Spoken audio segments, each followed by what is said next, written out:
Bonjour à tous les amis, on se retrouve pour une nouvelle vidéo, cette fois pas du tout en face cam puisqu'on se retrouve directement sur les graphiques pour parler de Fibonacci. Donc cette vidéo est une sorte de tuto dans laquelle je vais vous apprendre à utiliser la prolongation, les extensions de Fibonacci pour fixer vos take profit et vos targets.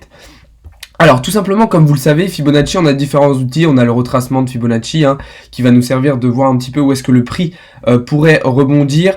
On a d'autres outils, on a par exemple l'éventail de résistance de la vitesse de Fibonacci, le temps de Fibonacci selon la tendance, les cercles de Fibonacci, les spirales de Fibonacci, enfin bref, on a énormément d'outils grâce à Fibonacci.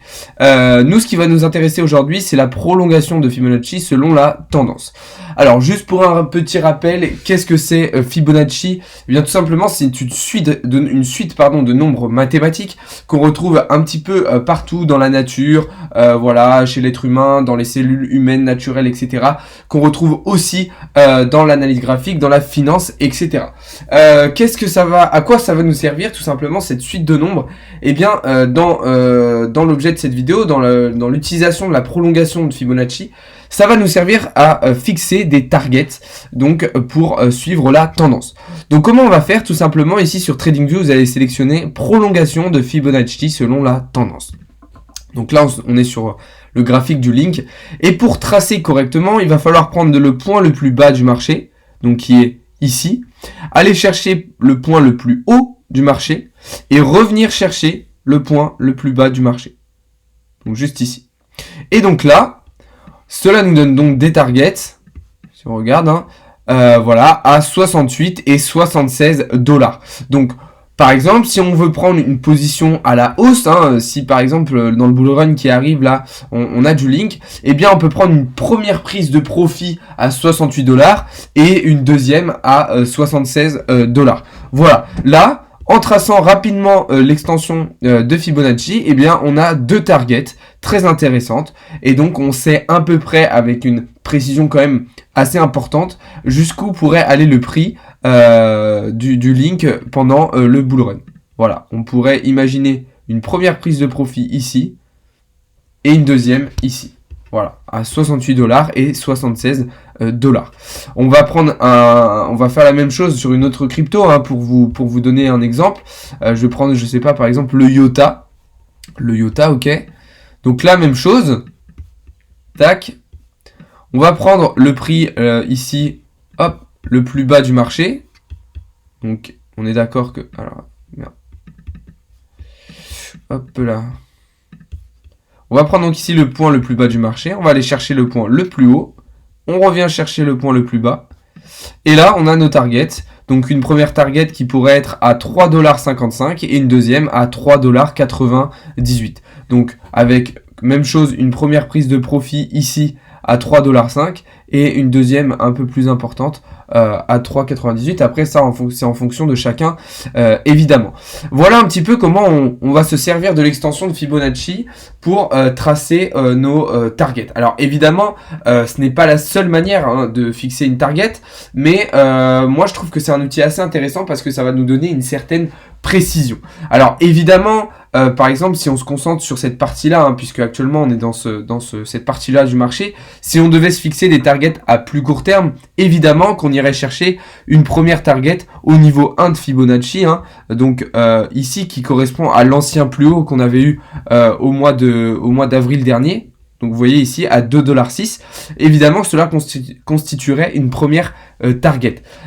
Évidemment, vous pouvez fixer des targets intermédiaires. Par exemple, ici on est là, on peut imaginer de prendre une première prise de profit ici sur les anciens plus hauts. En fait, il faut à la fois se servir de Fibonacci, mais aussi à la fois se servir des anciennes résistances, des anciens supports pour fixer vos targets. Alors en daily, personnellement, je vais plus utiliser Fibonacci, mais par exemple, si on se met en H1, et qu'on veut prendre un trade intra-journalier, on pourrait dire, eh bien là, on peut facilement utiliser les anciens supports, les anciennes résistances pour se fixer des take profit. Par exemple, là, on voit qu'on est sur des prix assez bas. On peut imaginer, voilà, là, on peut dessiner, par exemple, une résistance qui serait à peu près ici, puisque c'est une zone de prix qu'on a déjà travaillé. Regardez, si on se met là, on se rend compte que ici, ça a servi de support. Tac, alors je l'ai pas tracé très droite. Hop, voilà. Je vais la mettre en bleu pour qu'elle soit d'une autre couleur. Mais là, vous voyez que ici, on a rebondi sur ces prix. Ici aussi, on a travaillé. Là, ça a servi de résistance 2 fois. Là encore, là encore. Vous voyez que c'est une zone de prix qu'on a travaillé. C'est ce qu'on appelle une structure. Et bien là, on peut effectivement décider que ici sera une prise de profit, puisque qui dit résistance dit possibilité de rebondir et de ne pas la casser par le haut. Et donc, forcément, prise de profit obligatoire sur cette zone-là. Évidemment, on peut s'en fixer d'autres hein, en fonction des anciens plus hauts. Hein, par exemple, ici, sur lequel on est venu toucher déjà 2 fois les prix. Hein, ça pourrait être une deuxième prise de profit, juste ici. Puisqu'on a déjà touché 2 fois les prix. Hein, on pourrait même dire 3 fois là avec cette partie-là. Donc là, on pourrait déjà se fixer 2 targets ici, juste en utilisant les résistances. Et puis après, on peut compléter, comme on l'a dit tout à l'heure, avec les extensions de Fibonacci. Tac. Et là, on se rend compte que, eh bien, on a un premier niveau de Fibonacci, le 0,618, qui est pile poil sur cette résistance que j'ai tracée ici.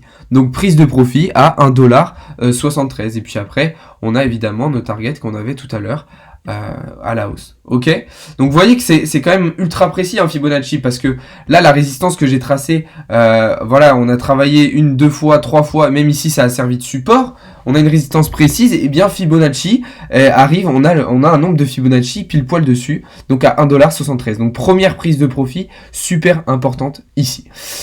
Voilà un petit peu pour cette vidéo, j'espère que ça vous aura bien servi. Alors je fais un petit rappel pour ceux qui n'auraient pas bien vu, quand on trace l'extension de Fibonacci, on prend le point le plus bas du marché, le point le plus haut du marché, et on revient chercher le point le plus bas. Et là, on a nos targets. Ok ? Point le plus bas, point le plus haut, point le plus bas à nouveau.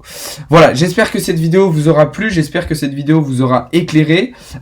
Sachez que Fibonacci est un outil très intéressant qu'il faut maîtriser quand vous voulez faire de l'analyse technique, qu'il faut maîtriser. Donc voilà, si vous voulez davantage d'informations, n'hésitez pas à me contacter en message privé pour un coaching, pour qu'on voit ça ensemble, pour qu'on apprenne ensemble. En tout cas, j'espère que cette vidéo vous aura plu et on se retrouve à bientôt pour une prochaine vidéo.